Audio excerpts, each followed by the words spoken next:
2025학년도 9평 고전식 아파트죠. 32에서 34번까지 해설 함께 공부하면서 남은 기간 여러분들이 어떤 마음가짐을 가지고 공부를 해서 좋은 점수를 얻을 수 있을 것인가, 그 방법에 대해서 정리를 해드릴 테니까 잘 듣고 끝까지 포기하지 말고 좋은 점수 받아가시기 바라겠습니다.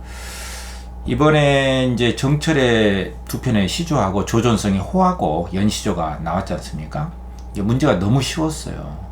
그래서 여러분들 이 점을 감안해서 이대로는 출제가 되지 않는다, 이 마음을 꼭 가지셔야 됩니다. 6, 9월 평가원 시험은 아무래도 이제 교사진들이 들어가기 때문에 전형적인 교육과정 평가원에서 전문가들이 낸 시험 수준을 밑도는 시험지입니다. 그래서 6, 9월 시험지하고 실제 기출하고는 그 간격이 매우 넓기 때문에 여러분들이 시험장에 가서 크게 혼란스러울 수가 있어요. 이 점을 꼭 강조를 드립니다. 그리고 제가 이제 유튜브에서 여러분들의 노력을 덜기 위해서 올려놓은 영상들이 있거든요. 올해 이번에 화곡도 제가 이미 3월 달에 LSK식 평가원 출제 문제로 여러분들 유튜브 영상에 제가 올려놨단 말이죠.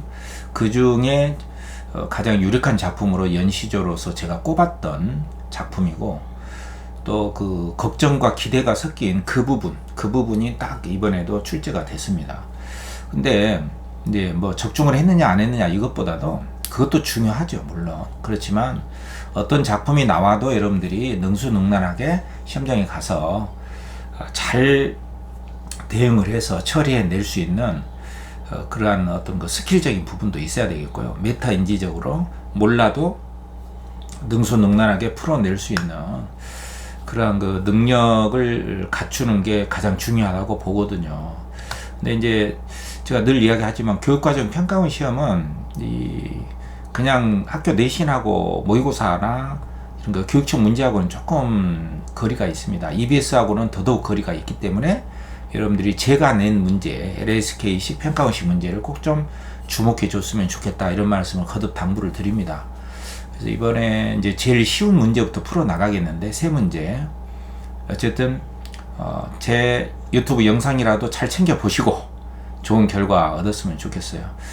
그리고 이제 정말 항상 당부를 하는 것은, 이 문학이라고 하는 것은 왜 맞고 틀리냐가 불분명할 수도 있거든요. 그렇지만 수능 문학이라고 하는 것은 맞고 틀림이 분명한 논리적 문제로 출제를 한 겁니다.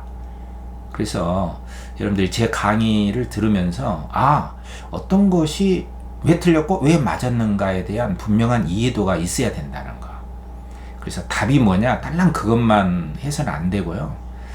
왜 이것을 출제를 했고 왜 이걸 물었는가, 타당도죠. 그리고 이것의 질적 수준은 어느 정도 수준인가, 그 난이도, 신뢰도죠. 그래서 아무래도 이제 현직 선생님들을 제가 이제 뭐 낮추어 보는 건 아니지만, 전문가적인 입장에서 우리 출제를 하는 관점에서 볼 때는 이런 거 타당도나 신뢰도가 검증이 안 된 상태로 이렇게 출제를 하는 경우가 많아요. 6, 9월도 마찬가지예요. 그래서 6, 9월 문제를 너무 과대평가를 하시면 안 됩니다. 이제 참 공부할 만하다, 이제 마치 공부하기 좋은 때다, 이제 다 밝혀졌지 않습니까? 그래서 제가 올린 그 영상들을 꼭 좀 봐달라는 부탁을 꼭 하고 싶고, 이 해설 내용을 여러분들 꼭 유심히 잘 들으시고, 왜 이게 답이고 왜 답 아니고, 다른 것은 왜 답이고 아니고를 명쾌하게 명료하게 이해하는 기회로 삼아 나가시면서 공부를 끝까지 포기하지 말고 이제부터 시작한다는 마음으로 해서 꼭 승리자가 되시기를 바라겠습니다. 자, 영상 보시고 제가 간략하게만 안내를 해 드릴게요. 나머지 지문은 제가 이제 시간을 내서 하루에 한 지문씩 해서 이번에 4지문 그대로 다 올려 드리겠습니다. 자, 영상 한번 보세요. 자, 이번에 정철의 시조하고 제가 강조를 했었던 거, 요건 이제 엄청 제가 이미 그 유튜브 영상에 올라왔으니까 꼭 한번 보세요. 제가 낸 문제하고 지금 문제하고 어떻게 차이가 있는가. 제가 낸 문제가 훨씬 실제 기출평가원에서 문학을 전공한 선생님들이 낸 그 문제하고 맥락이 다 있습니다. 이번에 문제가 너무 쉽게 냈어요. 이 32번도 너무 쉽고요. 이 33번도 마찬가지고 34번도 너무 쉽게 냈습니다. 그래서 조금 너무 아쉬워요. 여러분들 변별력이 너무 떨어질 수가 있고, 그래서 어쨌든 이 문제를 가지고 어떻게 우리가 문제를 볼 것이냐, 어떻게 풀 것이냐, 그 부분을 중점적으로 제가 안내를 해드릴게요. 자, 갑은 보시면은 이제 정철의 시조가 이제 두 편이 나왔단 말이에요. 이렇게. 자, 내용은 이런 겁니다. 풍파에 일렁이던 배가 어디로 갔단 말이냐. 이제 배를 통해서 뭔가를 이야기를 하려고 하는 거죠. 구름이 험한데, 구름이 뭐냐? 험한 거예요. 그러니까 있는 그대로 읽어주면 됩니다. 어찌하여 허술한 배에 두신 분들은 모두 조심해라. 자, 수능 문학은요, 그냥 문학의 상상력하고는 다릅니다. 의사소통의 문제. 말하자면 의사소통이라는 것은 정보 전달을 목적으로 하거든요. 이 정보 전달이 뭡니까? 한마디로 누구에게 무엇을 전달하려고 하는가, 이에 대한 정보란 말이죠. 그렇기 때문에 우리한테 요구가 되는 것은 상상력이 아니에요. 상상력은 곧 망상을 의미합니다. 상상을 하면 안 돼. 있는 그대로 봐줘야 됩니다. 근데 있는 그대로 본다는 게 여러분들이 쉽지는 않을 수도 있어요. 그러니까 이런 걸 가지고 연습을 많이 해야 되거든요. 이 분내가 나오면은 이 어떠한 사람들이라는 뜻이야. 이 내가 복수점리사란 말이에요, 이게. 그러니까 누구누구 어떠한 분들이시여. 이게 이제 앞에 상대는 없지만 앞에 상대방이 있는 것처럼 말을 한단 말이야. 그러니까 실제 대화는 아니고, 실제 대화가 아니죠. 대화인 척 하는 거예요. 이게 말을 건네는 방식이란 말이야. 요건 알죠? 요건 알죠? 주고받는 것이 아니라 말을 건네기만 해. 그 사람이 나한테 대답을 안 한다 이거죠. 그 유명한 정거긴의 상춘곡의 처음 구절이 그렇게 나오잖아요. 홍진에 묻힌 분내, 인해생에 어떠한 거. 홍진에 묻힌 사람들아. 그러니까 이것은 의사소통에서 누가 누구에게, 이 화자가 허술한 배를 두신 사람들에게 무엇을 말하려고 하는 거죠? 조심해라. 이렇게 말을 하고 있는 작품이란 말이야. 그러니까 당연히 말을 건네는 방식으로 돼 있잖아요. 이 청자가 있단 말이에요. 이 분들이 청자예요. 이게 가장 중요한 거야. 상상력은 중요하지 않습니다. 그래서 이게 이제 문학의 모순인데, 문학을 말하면서 상상력, 어떤 동심에 어른 질문, 이런 것을 수능 문학에서는 허용치를 않습니다. 사실은 이게 이제 수능 문학의 한계죠. 왜냐면 맞고 틀리고를 통해서 걸러내야 되니까. 합격 불합격의 준거, 기준의 틀을 마련하는 도구로 쓴 거예요. 그러니까 문학은 도구입니다. 수능 문학에서는 어쩔 수 없어요. 그리고 현실을 따라야 되잖아요. 대학 가야 되잖아. 저도 어쩔 수 없어서 이렇게 이야기를 하는 거예요. 자, 심의산 건너 바퀴 감도라 휘도라. 그래서 이제 심의산이라는 것이 그냥 있다라고 생각하면 됩니다. 5, 6월 한낮에 살얼음 엉긴 뒤에 된소리 섞어치고 눈이 내려. 갑자기 5, 6월에 또 심의산을 쭉 이렇게 휘돌아 든단 말이야. 뭐가? 된소리가 눈이 막 내려. 내렸는가? 보았는가? 니마 요게 이제 또 청자란 말이야. 그러니까 님이 여기서는 뭔지는 모르죠. 이게 보기 봐야 돼. 보기. 니마 온놈이 온 말을 해도 님이 짐작해라 라고 여기서 님한테 부탁을 하고 있는 거란 말이야. 니마 다른 사람이 뭐 어떤 말을 해도, 예를 들어서 이렇게 말도 안 되는 소리 있잖아요. 막 5, 6월에 눈이 왔대. 5, 6월에 된소리 쳤대. 그래서 님한테 어떤 사람들이 이렇게 말도 안 되는 소리 해도 님은 속지 마시라. 올바른 판단을 하시라. 누가? 님이 내가 아니라. 그러니까 여기서는 누가, 요거 있잖아요. 누구에게 무엇을, 이 정보란 말이에요. 이 정보, 이게 핵심 정보예요. 그러니까 이거 중심으로 읽어내야 돼. 여기서 제일 중요한 것이 이제 주체의 오류단 말이야. 주체. 누가?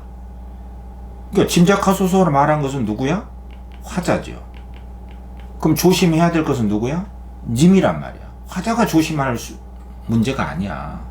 그리고 여기서는 분들아 조심해라 라고 화자는 이렇게 알려주는 거예요. 그래서 여기 이제 이 보기에서도 이렇게 쭉 나오잖아요. 보기에도 좀 더 하겠지만, 이때 문인들은 정치 경험을 바탕으로 정치 현실에 대한 비판과 경계, 조심해라, 그죠? 처세관 자연에 몰입하는 태도, 이걸 드러냈다고 이렇게 나오거든. 그러니까 이것과 작품하고 이렇게 일치, 정합성이라고 하죠. 이 논리적인 일치 관계를 통해서 맞냐 틀리냐, 이렇게 범인을 찾듯이 이 말 이렇게 해석해야 되는데 이 작품이 이렇게 나왔는데 이게 맞냐 틀리냐, 이걸 묻는 거란 말이야. 그래서 일단은 이런 것들은 여러분들이 잘 적응을 했으리라고 봅니다. 일단 이 작품에만 내가 좀 안내를 하고 바로 문제로 들어가죠. 그리고 이제 그래서 가나 작품이 이렇게 나왔고, 정철의 시조 2편 나왔고, 답은 조선성의 화곡입니다. 이건 자세히 설명하지 않겠습니다. 왜냐하면 제가 유튜브에 이미 아주 자세하게 소개를 했고, 또 LSK 문제도 있으니까 제 영상을 꼭 좀 봐주세요. 왜냐하면 이 작품이 안 나올 수 있지만 제가 낸 LSK 문제는 나옵니다. 그래서 왜 어떻게 출제를 하는가, 그 출제 방식, 그 출제 패턴을 꼭 봐달라는 요구입니다. 그걸 보면은 여러분들이 평가원 출제 방식에 익숙해질 수가 있단 말이야. 무슨 말인지 알겠죠? 그래서 요거는 이제 정치에 있던 사람이 시골에 어찌된 영문인지 내려와서 농사도 짓고 적응해 나가는 그 농촌에서의 사대부 삶을 쓴 거거든. 이게 특이한 점은 이렇게 아이야, 각 장마다 이렇게 아이야를 불렀단 말이야. 앞에 있을까 없을까? 앞에 아이야는 없지만 있는 것처럼 이렇게 불러. 청자를 설정했잖아. 너, 그대, 당신, 싸나, 이런 식으로 부름의 문학입니다. 부름. 이게 대화체다. 대화가 아니라, 주고받는 게 아니라 말을 건네는 방식이다. 그리고 이거 구렁망태 찾아라, 이런 건 명령형이죠. 이제 농사를 짓겠다 이거죠. 이런 농기구들 나오고, 밤 지낸 고사리 잘하지 않았겠느냐, 요런 것은 이제 기대감이란 말이에요. 기대감. 왜냐면 고사리 먹고 살거든. 이 나물 아니면 아침 저녁으로 어떻게 지내겠느냐, 이 고사리가 화자한테는 대단히 필요한 것이거든. 그 여기에서 내가 엄청 강조를 했습니다. 걱정이나 불안의 심리가 아니다, 이거. 이거 그대로 나왔잖아요. 문학은 마음을 묻는 거거든요. 그 마음의 종류가 어느 쪽이냐, 의심이냐 믿음이냐, 걱정이냐 안심이냐, 이 마음의 종류. 근데 이 마음이 여러 가지로 쓰일 수가 있어요. 여러 가지 쓸 수 있다는 거는 이 마음으로 볼 수도 있고 이 마음으로 볼 수도 있고 양면 심리가 있을 수가 있거든. 그 문제와 관련해서 제가 좀 설명할 문제가 좀 있습니다.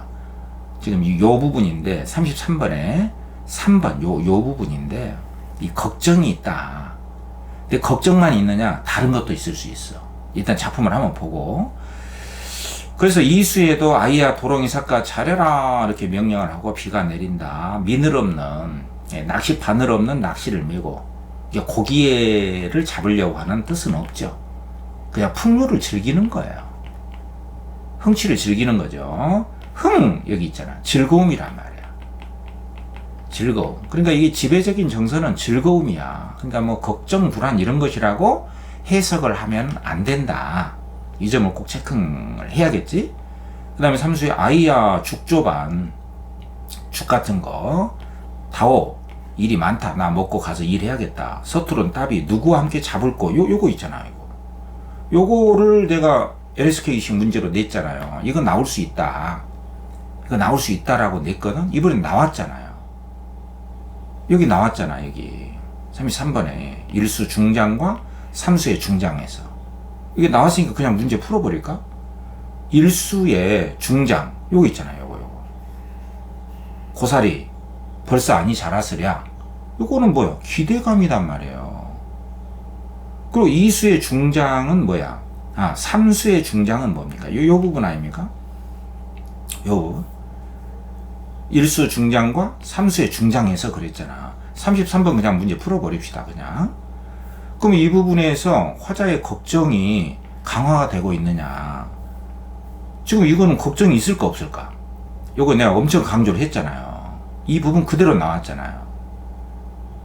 뭐 문학을 전공한 사람이라면 이런 걸 내거든요. 근데 EBS에는 이런 문제가 없어요. 그래서 제가 안타까워서 이거 문제를 내줬잖아요. 제 영상을 꼭 보시기 바랍니다. 죽저반 다워 일이 많다. 초장에서 그랬지? 그럼 소툴은 따비. 그럼 이 사람은 원래 농부가 아니잖아. 원래 농부가 아니니까 서투르죠. 따비, 이 쟁기 같은 것인데 농사를 안 지어봤으니까. 그러나 농사를 지금 지어야 하죠. 누구와 함께 마주 잡을까? 그러니까 누가 좀 도와줬으면 좋겠다. 그러니까 조력자에 대한 희구, 조력자에 대한 소망이 있단 말이야. 그럼 요건 뭐예요? 기대감이 있는 거예요. 누가 도와줬으면 좋겠다. 그러니까 뭔가 나를 도와서 누가 도와주기만 하면 내가 농사를 잘 짓고 싶다라고 하는 바람직한 삶의 추구가 여기에 들어있죠. 근데 만약에 걱정과 불안이 있다라고 하면 틀릴까 안 틀릴까? 그러니까 이거는 선택을 하나로 할 수 있는 문제가 아닙니다.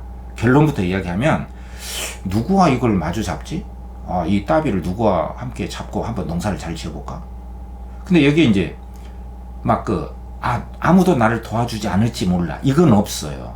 그러니까 뭐 두려움이라든가 뭐 의구심이라든가 두려움이라든가 의심과 두려움 이런 건 없어요. 근데 걱정 같은 것은 상당히 폭이 넓거든요.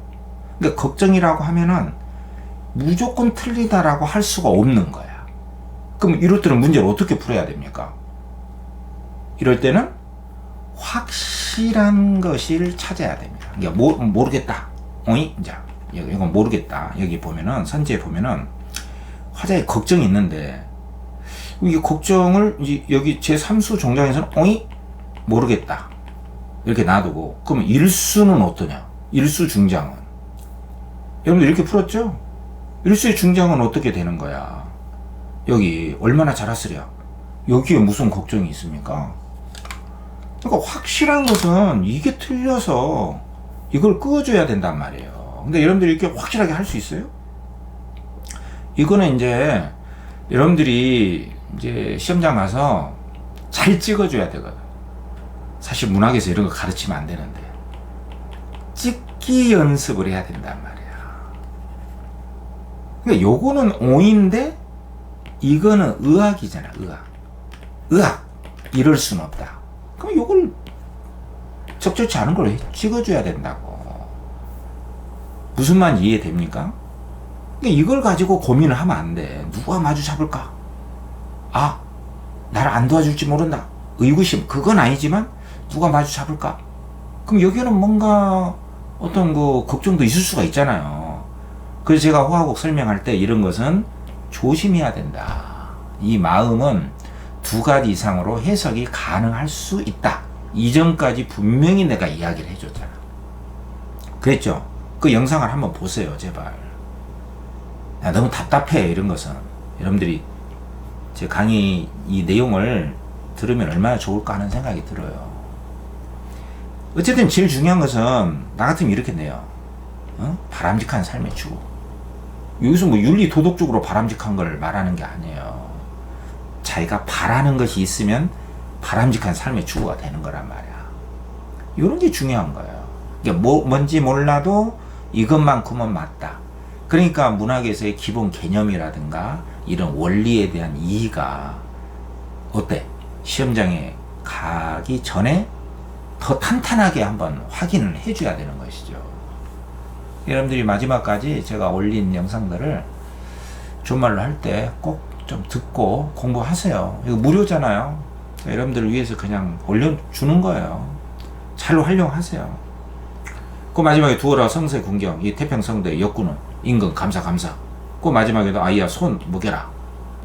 속 키워내라. 술 먹자. 이건 취흥이다 말이야. 취한 얼굴. 이건 취흥이야. 흥취 속에 취흥이 있죠. 그러니까 흥취가 더 크다. 취흥은 흥취지만 흥취가 다 취흥은 아니다. 이런 것도 좀 알았으면 좋겠고, 태평성대 오늘 다시 보는구나. 지금 현실을 좋게 보는 거예요. 오케이? 그리고 바람직한 삶의 추구, 랄랄라, 즐겁다. 그 공통점은 뭐냐? 여기서 아이야 상대 설정했고, 여기서 또 분들아, 니마, 이렇게. 그러니까 뭐 요거 몰랐지 하는 식으로 뭐 조그만한 거 하나 설정해가지고 이걸 나왔냐 안 나왔냐, 요거 몰랐지 용용 죽겠지, 그런 식으로 문제 안 냅니다. 평가원에서는 내신처럼 막 그 조그만한 거 그거 하나 그거 놓치면 틀리고 그런 식으로 안 내요. 뭐 그런 식으로 낸 사람은 청소년기의 그 성장 환경이 좀 안 좋은 사람입니다. 그렇게 문제 내면은 욕먹죠. 정면에서 큰 특징 그걸 가지고 문제 내야죠. 그 말을 건네는 방식이 대화처란 말이야. 청자 설정 조심해라, 니마 아이야 뭐 내라, 화자의 요구 있잖아요. 이게 답이 맞고 이거 안 틀렸죠. 그 이번이 답이 되려면 대상을 의인화해야 돼. 말하자면은 이게 답이 되려면 화자와 자연의 유대감이다. 이게 답이 되려면은 뭐 그 대상이 만약에 여기 있잖아요. 배가 나와 있잖아. 배. 응? 그러면 이제 배가 웃는다. 그리고 배하고의 그 친화감. 아, 배 나는 너만 보면 기분이 좋아. 이런 식으로 나왔어야 되는 것이죠. 그리고 다번에서도 뭐 고사리가 이게 나오잖아요. 뭐 구렁망태나 이런 거 나오잖아요. 이런 거. 그럼 이 대상을 사람처럼 써야 돼. 구렁망태가 나에게 걸어온다. 또 구렁망태야 이렇게 부른다거나 사람처럼. 또는 뭐 고사리가 나를 향해서 미소 짓는다. 이렇게. 그리고 나는 고사리만 보면은 친구인 듯 반갑다. 이런 식으로 나왔어야 되는 것이죠. 그런 건 안 나와 있거든. 무슨 말인지 이해됩니까? 그러니까 이게 왜 틀렸는가? 우선 청자 설정에서 화자가 이렇게 부탁하거나 요구하고 있는 거 그것만 나와 있잖아. 과거 현재는 아예 안 나왔잖아요. 여기서 3번에 너무 쉽게 냈다니까. 물음의 방식, 또 고전 시가에는 물음의 방식이 대부분 있거든. 그러나 이제 대상에 대한 친밀감이 있는가 이걸 봐야 되는데, 풀은 잘 있는가, 풀은 어디로 가는가 이렇게 물어봄으로써 친화감을 드러내야 돼. 친밀감. 그러니까 여기서 물론 이제 이런 것이 있긴 있죠. 풍파 일렁이던 배 어디로 갔단 말인가. 근데 이것도 이제 의문형은 의문형인데 그 배에 대한 친화감 이런 게 아니잖아요. 배가 어디로 갔지? 그냥 묻는 거예요. 그 밑에는 짐작하소서 이렇게 요구가 있지. 또 아이야 찾아라 이런 것이 있는 것이지, 뭐 대상에게 물어봐 가지고 친화감을 드러내고 있는 게 아니잖아요. 예를 들어 이런 게 답이 되려면, 사나 너는 왜 그리 오랜 세월 말이 없는가, 내 곁에 늘 네가 있다. 이런 식으로 나와야 이게 답이 되는 거예요. 그러니까 이런 것도 유심히 잘 봐. 왜 이게 틀렸는가? 에? 근거. 그 풍경 사실적 묘사. 계절의 변화 없잖아요. 일단. 이 풍경 사실적 묘사는 그야말로 주관적이지 않고 그대로. 이 계절의 변화 이런 건 없다. 무슨 말 이해되죠? 그러니까 요거 강의 들으면서 여러분들이 단순히 답만 체크하지 말고 제발 이런 식으로 하나하나씩 자기 이해의 범위를 넓혀가면서 거듭 확인하고 반복적으로 봐주는 거. 이게 이제 우리 수험생의 자세 아닙니까? 제가 문학치료 일반인들을 위한 강의에서는 이런 말을 안 하잖아요. 이 강의는 여러분들을 위한, 수험생들을 위한 강의니까 이렇게 노골적으로 이야기하니까 잘 듣고 자기 것으로 만들어 가서 좋은 점수 받아낼 수 있어야겠죠. 이제부터 공부가 되잖아요. 타이된 작품. 화곡이잖아. 각수의 첫 음보를 동일한 시어로 아이야 이렇게 했단 말이야. 그럼 안정감이라고 하는 것은 통일성이야. 통일성. 뭔가 계속 반복해서 반복해서 해주면 뭔가 안정감이 있잖아요. 전체적으로. 초장이 아이야 아이야 아이야 이런 식으로. 그 일수하고 이수에서는 생활도구를 언급해서 살아가는 모습. 그럼 생활도구가 있으면 돼요. 생활도구가 있는가? 이건 안구 문제야. 그러니까 일수에 구렁망태 이거 생활도구 아닙니까 이거? 바구니 같은 거, 도롱이 삿갓 이런 거 다 생활도구예요. 이거 생활도구잖아. 생활하는데 사용하는 도구들이잖아. 비 피하기 위해서 삿갓 쓰고, 구렁망태 물건 담기 위해서 찾고, 그래서 농부로서 자연 속에서 살아가는 모습이 나왔으니까 이것은 그냥 무조건 받는 거죠. 너무 쉽게 냈다니까. 실제 기출에서는 이렇게 안 나와요. 다시 한번 이야기합니다. 이렇게 안 나옵니다. 선지서는 아까 내가 설명했잖아. 다시 하지 않겠습니다. 아까 제가 설명하면서 해버렸잖아. 일수의 중장, 여기는 전혀 걱정이 없다. 아, 고사리 좋다. 얼마나 잘 자랐겠느냐. 잘 자랐으면 좋겠다. 이런 거 기대감이 있는 것이죠. 이제 삼수의 중장은 아까도 이야기했지만은 누구 이 따비를 잡고 농사를 한번 지어볼까? 걱정이 아니라고 할 수는 없어. 그러나 여기에는 누구와 잡아서 한번 농사를 잘 지어볼까 하는 화자의 기대, 소망, 바람직한 삶의 욕구, 이런 것들이 있기 때문에 여기에서 걱정이 삼수 중장이 해서 걱정이 없다라고 딱 내칠 문제는 아니고, 확실한 것은 일수의 중장, 이것만큼은 걱정이 아니다. 고사리 얼마나 자랐으랴. 그럼 정말 자랐으면 좋겠다. 걱정이 아니잖아. 이거 꼭 잡고, 일수의 종장, 삼수의 초장, 간단한 먹을거리가 있는가 확인하고, 소박한 뭐 엄청나게 화려한 음식 안 먹고 있잖아. 일수의 종장, 삼수의 초장, 일수의 종장, 나물 뭐 하기가 좀 비쌀 수도 있죠. 그렇지만 여기서는 고사리 같은 거, 자란 것을 그냥 캐서 먹잖아. 소박하잖아. 그죠? 또 삼수의 초장, 죽조반, 죽 같은 거, 물론 이제 그 본주 같은 거 좀 비싸긴 하죠. 그러나 여기서는 그런 죽이 아니라니까. 그냥 일상사에서 소박하게 먹는 그런 것이니까 맞다. 그 사수의 종장, 처등보의 감탄 표현, 시상을 집약하고 있다. 사수의 종장에서는 어주보 이렇게 했단 말이야. 아, 이거 감탄사입니다. 그 종장은 시가 끝나는 곳이니까 시상을 마무리하는 거잖아. 그럼 시상을 마무리하면서 집약을 하고 있는 거야. 집약이라는 것은 그 단어에다가 그거 뜻을 가득 딱 담아가지고 핵심적으로 마무리해 주는 거예요. 그러니까 항상 시도 마지막 년, 시상 마무리, 집약. 집약을 어떻게 했죠? 희왕상현. 여기 나오잖아. 태평스럽게 숨어 사는 사람. 오늘 다시 본다. 이게 누구야, 이 사람이? 자기 자신이죠. 나 행복하다. 이거란 말이야. 랄랄라. 나 좋다. 술 먹고. 그래서 자기 삶을 강조하고 있는 거예요. 그 무조건 맞는 거죠. 이거 틀리면 안 돼, 이거. 34번. 보기 참고해서 가나다 감상으로 적절치 않은 거. 보기는 무조건 적절치 않은 것이잖아. 그러니까 이건 이제 정치적인 환경과 관련해서 작품을 해석하라는 것이거든. 너무 쉽긴 했어. 정철, 가나, 조존성 16세기, 17세기 초반에 그렇죠. 정치 참여했어. 이 사람은 정치인이었다 이거죠. 근데 정파 간의 대립, 투쟁, 지금도 여당, 야당 막 싸움 하잖아요. 정치 공격. 그래서 문인들이 벼슬길에서 이제 파직, 쫓겨나가지고 유배되거나 살림에 응거했다. 그럼 유배당한 경우가 이제 정치이라고 보고 살림에 응거했다. 이거는 이제 조존성의 호화곡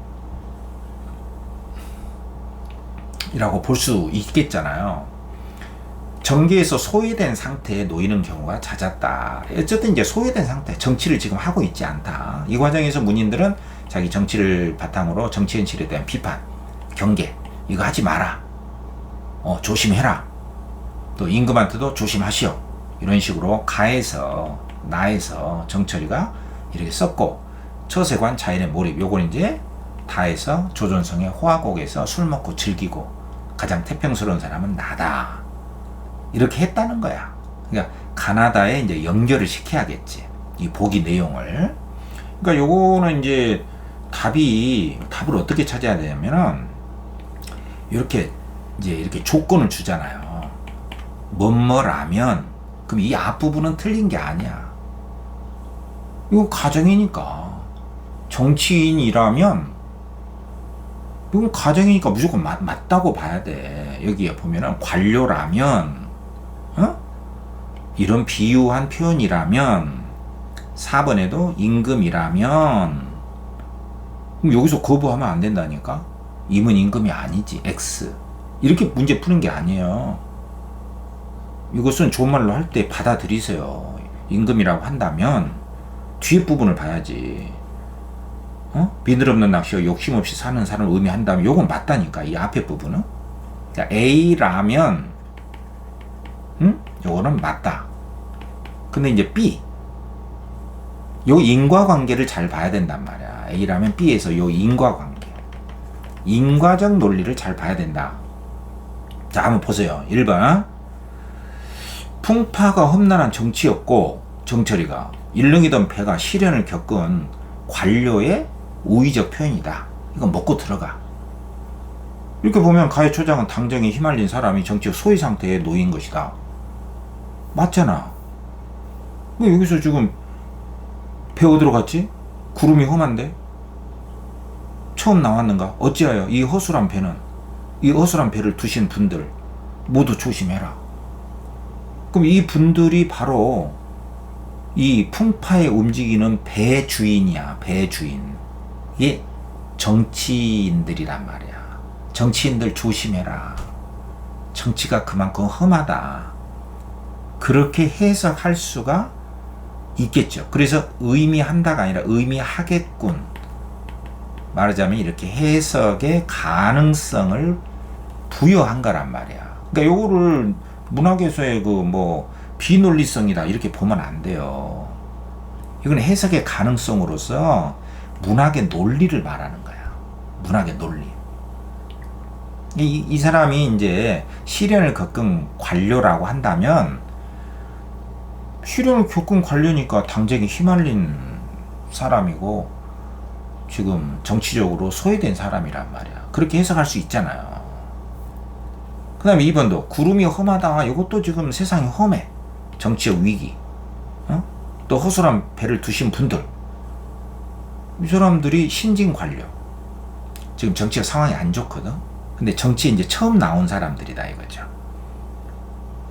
허술한 배를 두신 사람들은 이게 아직 정치하지 않은 그러한 사람들이 이제 소외됐는데, 그런 사람들, 너희들 정치 처음 하지? 조심해. 정치 험하거든? 이렇게 해석할 수가 있다. 이거죠? 그래서 가히 총장은 화자가 정치 경험이 충분치 않은 이들에게, 이게 청자죠. 험난함을 조심해라. 그런 뜻으로 해석할 수 있잖아. 이렇게 볼 수가 있단 말이야. 이 논리적 인과관계가 맞잖아요. 그리고 이제 3번에 보면 심의산이 화자의 심회, 마음이다. 심회는 마음. 온열의 자치론이 화자의 복잡한 심정을 비유한 것이라면 이것은 이제 그냥 인정하세요. 그냥. 그러니까 요거를 화자의 마음 상태다. 마음. 이 산이 마음이다. 근데 이 마음에 막 이렇게 휘돌아 도는 것들이 있어. 막 된설이 치고 자치는 치고. 이게 이제 심란한 마음 상태를 비유한 거다. 이렇게 보고 이제 님에게 온 놈이 온 말을 해도 님이 짐작하세요. 그러니까 온유월이 눈이 내린다고 해도 이게 내 심란한 마음인데 말도 안 되는 말을 다른 사람들이 막 말을 해도 이런 것을 님이 짐작하고 함부로 믿지 말아라. 그러니까 남의 말을 너무 경청하거나 홀라당 넘어가지 마라. 그렇게 화자가 님에게 부탁을 하고 있는 대목으로 볼 수가 있다는 거야. 그래서 이 뒷부분에 나의 초장과 중장에서는 당쟁의 상황에서 굳은 마음을 견제하려는 화자의 의지라고 했는데, 이 나의 초장과 중장에서는 화자의 의지가 아니라 누가 누구에게, 이 중에 님아 님이 짐작해라. 님이 말도 안 되는 상황을 누가 말을 해도 님이 마음의 중심을 잡고 홀라당 넘어가지 마라. 그러니까 이 의사소통에서 이걸 조심하라고 그랬잖아. 누가? 화자가 누구에게? 님에게, 임금에게 무엇을 굳은 마음을 갖고 자기 중심을 잡고 속아 넘어가지 마라. 이거를 님에게 부탁하는 것이지 화자의 의지가 아니단 말이에요. 이건 주체의 오류입니다. 주체의 오류. 이거는 누가 이것을 틀리게 만든 거야. 이게 3번이. 저도 문제를 이렇게 많이 만들거든요. 제가 이렇게 많이 만들어요. 문제를. 인과의 오류, 주체의 오류, 대상의 오류. A도 맞고 B도 맞는데 A로 인한 B가 아니다. 이런 거. 필요 충분 조건, 인과관계 오류, 유일 단독 오류. 이렇게 문제를 만든단 말이야. 근데 사실 이제 요 문제는 이 앞에 부분 있죠. 이게 심의산이 화자의 심이고 온유월의 자치는 이게 복잡한 심정을 비유한다면은 이게 가정의 표현이잖아요. 근데 이 가정 자체가 오류가 있다라고 말하기에는 결정적인 오류로 보기가 좀 어려운 경우가 있어요. 그러니까 이런 경우도 이 사람이 이제 문제를 출제를 할 때 이 가정 자체가 틀렸다라고 출제를 했는지 그것은 잘 모르겠지만 그랬을 수도 있어요. 그런데 이 가정이라는 것 자체가 맞냐 틀리냐를 금방 확정하기는 어렵습니다. 왜냐면은 이게 가정이잖아요. 가정. 근데 가장 확실하게 틀린 건 뭐냐? 님에게 조심해라. 이 부탁의 말을 화자가 하고 있기 때문에 님의 의지를 촉구하는 것이지 화자의 의지가 아니다. 이것은 사실과 틀리기 때문에 확실하게 틀린 것이죠. 물론 이제 이 보기하고 이렇게 관련을 시켜보면은 이제 당파의 그 대립, 투쟁, 막 그 자기들끼리 거짓말하고, 그래서 이 작품을 앞에 이 부분을 거짓말로 볼 수가 있어요. 사실은 뭐 산에서 오래 눈이 내린다, 이게 거짓말이거든요. 이게 거짓말이잖아요. 근데 이 거짓말을 님한테 온 놈이 온 말을 해도 이 말이 거짓말이단 말이에요. 이 말이 거짓말이야.